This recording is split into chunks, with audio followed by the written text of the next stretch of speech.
Oke, halo, selamat pagi anak-anak kelas 9. Ketemu lagi sama saya, Sir Justin. Pada kesempatan kali ini, saya akan membahas materi mengenai listrik statis.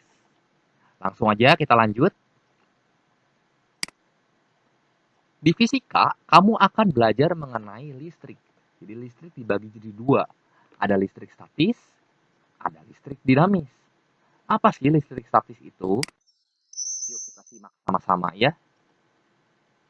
Di sini, listrik statis itu merupakan listrik yang tidak mengalir ya. Saya ilustrasi seperti ini. Ketika penggaris plastik, kamu punya penggaris plastik di rumah kan? Coba kamu gosok-gosokin ke rambut kamu, terus kamu deketin ke sobekan-sobekan atau serpihan kertas kecil. Apa yang terjadi kira-kira? Ternyata ini anak-anak yang terjadi. Sobekan-sobekan kertas kecilnya itu akan tertarik ke atas oleh penggaris plastik. Wah, kenapa bisa demikian? Ayo kita simak sama-sama jawabannya ya. Kenapa penggaris plastik yang digosok-gosokkan pada rambut dapat menarik kertas-kertas kecil? Itu jawabannya tentu karena ada gejala elektrostatika di sini. Yuk, untuk dapat menjawab pertanyaan di atas, kita perlu memahami tentang atom. Apa itu atom? Perhatikan ilustrasi berikut.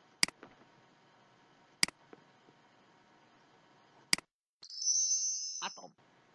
Ketika saya punya benda di sini ya, benda padat, zat padat, terus saya telah lagi partikel-partikel penyusunnya apa sih dari zat padat ini?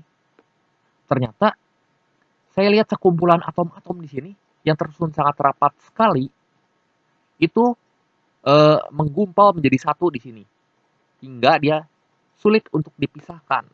Jadi partikelnya sifatnya solid. Solid karena mempunyai gaya ikat inti yang sangat kuat. Nah, kalau saya bedah lagi dalamnya setiap partikelnya, ternyata bentuknya itu seperti ini, seperti ada intinya, ya. Lalu ada bola-bola kecil yang mengorbit lintasan-lintasan ini. Nah, bola-bola kecil ini dinamakan dengan elektron. Elektron, lalu disebut juga dengan muatan negatif. Dan inti atom, ini yang tersusun atas apa aja? Inti atom itu. Inti atom tersusun atas proton dan neutron anak-anak. Apa itu proton? Apa itu neutron? Apa itu elektron? Partikel penyusun atom itu terdiri dari 3 jenis. Yang pertama, proton yang bermuatan positif, neutron yang tidak bermuatan, dan elektron yang bermuatan negatif. Oke. Nah, inti dari atom ini tersusun atas proton dan neutron yang dinamakan dengan nukleon anak-anak. Ya. Jadi nukleon itu susunannya dua, hanya proton dan neutron. Elektron tidak menjadi bagian dalam inti atom.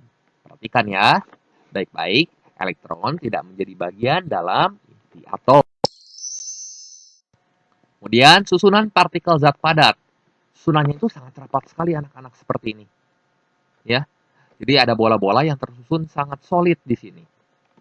Kemudian kalau misalnya dipecah atau dibelah, itu susunannya masih tetap rapat. Dan kalau kita lihat secara mendetail, satu partikel penyusun atom, satu partikel kita lihat itu ternyata yang terjadi untuk satu partikel ini terjadi lintasan-lintasan seperti ini, terjadi pergerakan seperti ini ya. Jadi ada elektron yang mengelilingi si inti atomnya. Nah, proton kita lambangkan dengan warna merah. Elektron yang ukurannya paling kecil karena ukuran elektron itu ringan, jadi dia bisa bergerak bebas gitu, bergerak bebas di sekitar inti. Dan neutron atau partikel yang bermuatan netral itu menjadi penyusun utama dari inti atom. Jadi massa proton dan massa neutron itu sebenarnya jauh lebih besar dibanding massa elektron. Ini masuk akal juga. Kenapa masuk akal? Kalau misalnya dia massanya lebih besar, dia akan diam jejak di sini. Sementara yang massanya lebih kecil, dia akan mengitari atau mengorbit seperti halnya sistem tata surya yang udah pernah kamu pelajari di kelas 7. Bumi mengelilingi matahari dan sebagainya ya. Nah, kita simak dulu tentang teori atom ya. Jadi, tentang teori atom, atom itu tersusun atas 3 partikel. Pertama, proton dan elektron, 3 neutron ya. Jadi ini penyusun inti atom ada proton dan ada neutron. Elektron dalam mengelilingi inti atom itu ada pada tingkat energi tertentu. Nah, semakin jauh energi elektron dari inti, semakin jauh elektron dari inti ya. Jadi elektronnya semakin jauh dari inti, sama aja kayak planet yang semakin jauh dari matahari. Nah, dia punya energi yang semakin kecil. Nah, ini perhatikan baik-baik anak-anak. Atom itu akan bermuatan netral kalau proton sama dengan elektron. Ya, jadi 0 plus sama minus impas gitu. Kemudian atom akan bermuatan positif jika atom kekurangan elektron anak-anak. Jadi kalau kurang yang minusnya, dia akan menjadi bermuatan positif. Ingat yang bisa pindah di sini hanya elektron.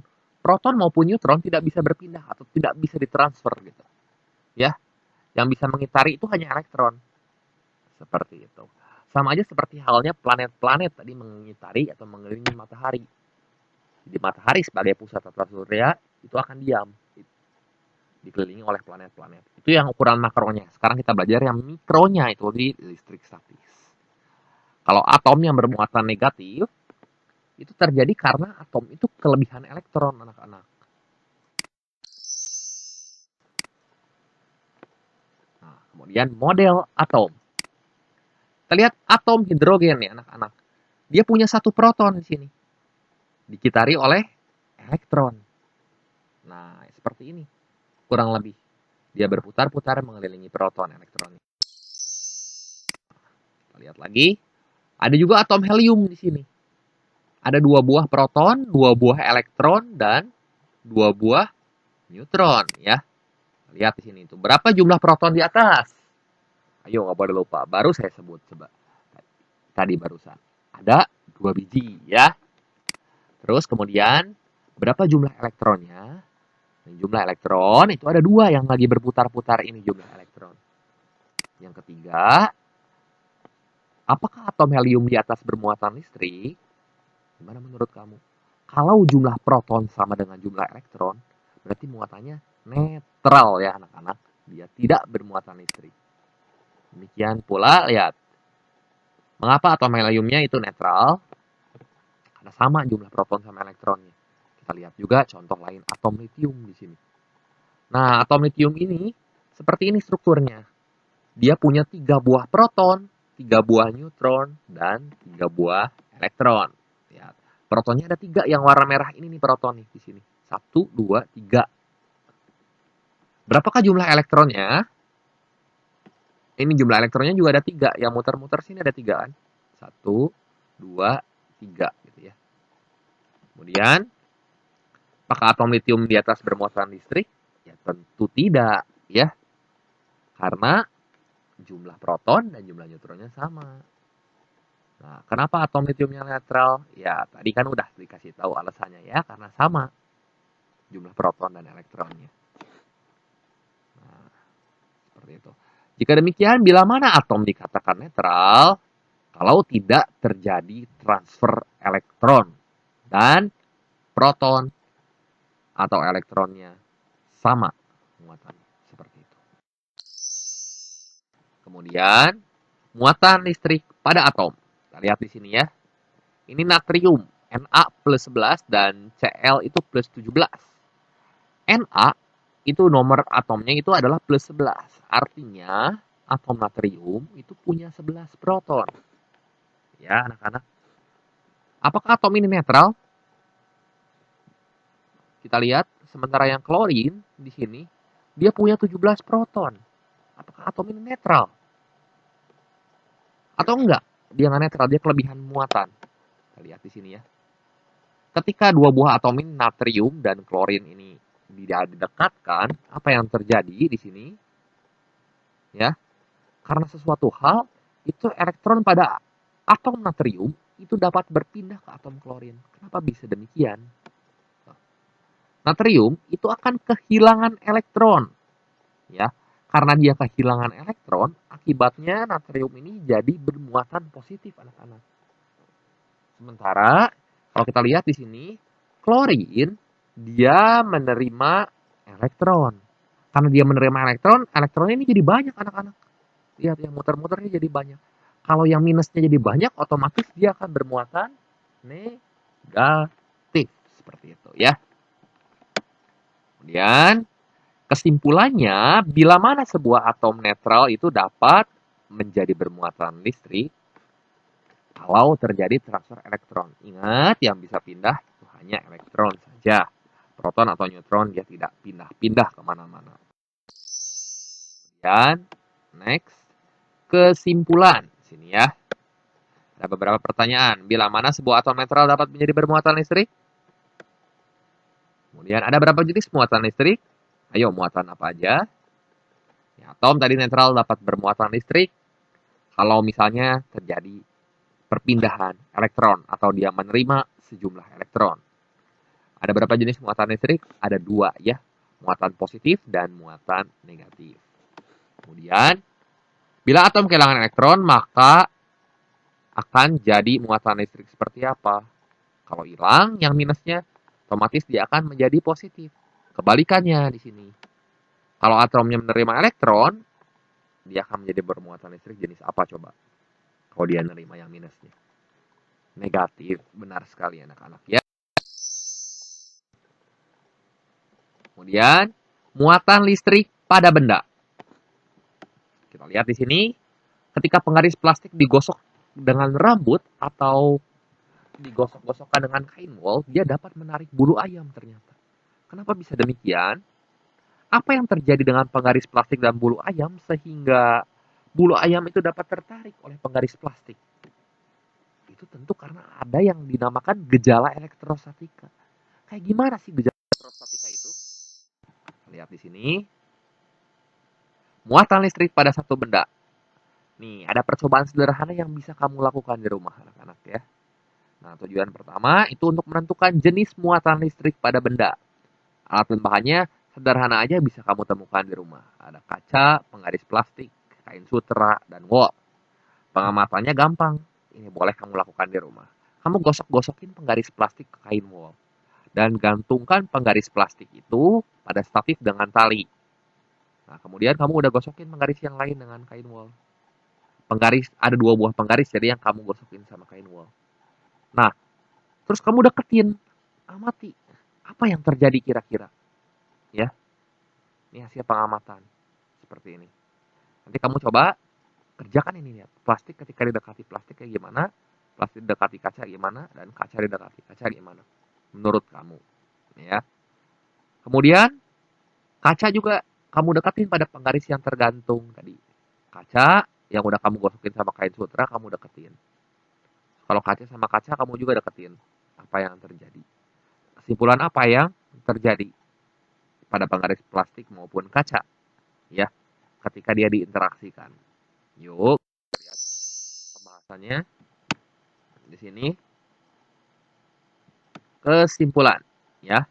Apakah penggaris plastik memiliki jenis muatan yang sama dengan kaca? Ternyata kalau kamu deketin penggaris plastik dengan kaca, dia akan tarik-menarik anak-anak. Kalau tarik-menarik, otomatis jenis muatannya itu akan berbeda. Kemudian, kalau gitu penggaris plastik yang telah digosok dengan kain wol dapat kita tetapkan dengan penggaris plastik itu yang memiliki muatan jenis apa. Ketika kita menggosokkan penggaris plastik dengan kain wol, maka dia akan menjadi kelebihan elektron. Akibatnya penggaris itu menjadi bermuatan negatif. Sementara kaca yang udah digosok dengan kain sutra, ingat karena proton tidak bisa berpindah, tapi elektronnya yang pindah dari kaca ke kain sutra, akibatnya itu akan bermuatan, kacanya akan bermuatan positif. Karena dia kekurangan elektron. Perhatikan ilustrasi berikut. Ya, ilustrasinya. Mendapatkan muatan listrik dengan benda dengan cara menggosok. Ya. Jadi digosok-gosok. Awalnya penggaris ini dia bermuatan netral. Positif sama negatifnya sama. Ketika kain wol itu saya gosok-gosokkan ke penggaris plastik di sini. Yang terjadi adalah, lihat, penggaris plastik itu akan mendapat tambahan muatan negatif di sini. Ya. Ketika penggaris plastik mendapatkan tambahan muatan negatif, yang terjadi dengan kain wol ini akan kehilangan sejumlah muatan negatif. Jadi plastik yang digosok dengan kain wol, maka plastik akan menjadi bermuatan negatif karena elektron pada kain wol yang di sini dia pindah semua ke sini, ke plastik, transfer elektron. Sekarang mendapatkan muatan listrik pada benda dengan cara menggosok kain sutra ke kaca. Kita lihat, kita gosokin ya. Jadi gosok-gosokin, ini yang terjadi. Lihat, awalnya netral, ternyata kaca ini menjadi banyak muatan positifnya. Yang negatifnya jadi pada hilang. Karena dia pindah dari kaca ke kain sutra. Seperti itu. Jadi yang kacanya jadi banyak yang bermuatan negatif. Kain sutranya. Sementara kacanya itu menjadi bermuatan positif karena dia kekurangan elektron. Jadi alasannya bukan karena kelebihan proton, tapi karena kekurangan elektron anak-anak. Seperti itu. Ya, kaca yang digosok-gosok dengan kain sutra akan jadi bermuatan listrik positif karena elektronnya pindah dari kaca ke sutra. Kita lihat interaksi antara muatan listriknya tadi kita bahas percobaan yang kita rancang tadi sebelumnya. Nah, ketika kaca didekatkan dengan kaca, itu yang terjadi adalah tolak menolak seperti itu ilustrasinya. Dia akan ditolak. Muatan sejenis kalau didekatkan akan saling tolak menolak. Sementara ketika plastik deketin sama kaca, itu yang terjadi adalah tarik menarik seperti ini. Ada gaya tarik antara kaca dengan plastik. Jadi plastiknya tertarik ke kanan dan kacanya tertarik ke kiri seperti itu. Itu diakibatkan karena muatan yang tidak sejenis, plastik yang kelebihan elektron dan sutra yang kekurangan elektron itu akan tarik-menarik bila muatannya tidak sejenis. Seperti itu anak-anak. Oke, sekian dulu pembahasan dari kalau misalnya ada yang ngerti, kamu bisa diulang-ulang lagi videonya atau kamu bisa komentar di kolom komentar. Silahkan komen kalau misalnya nggak ngerti di kolom komentarnya ya. Like dan jangan lupa subscribe ya. Terima kasih.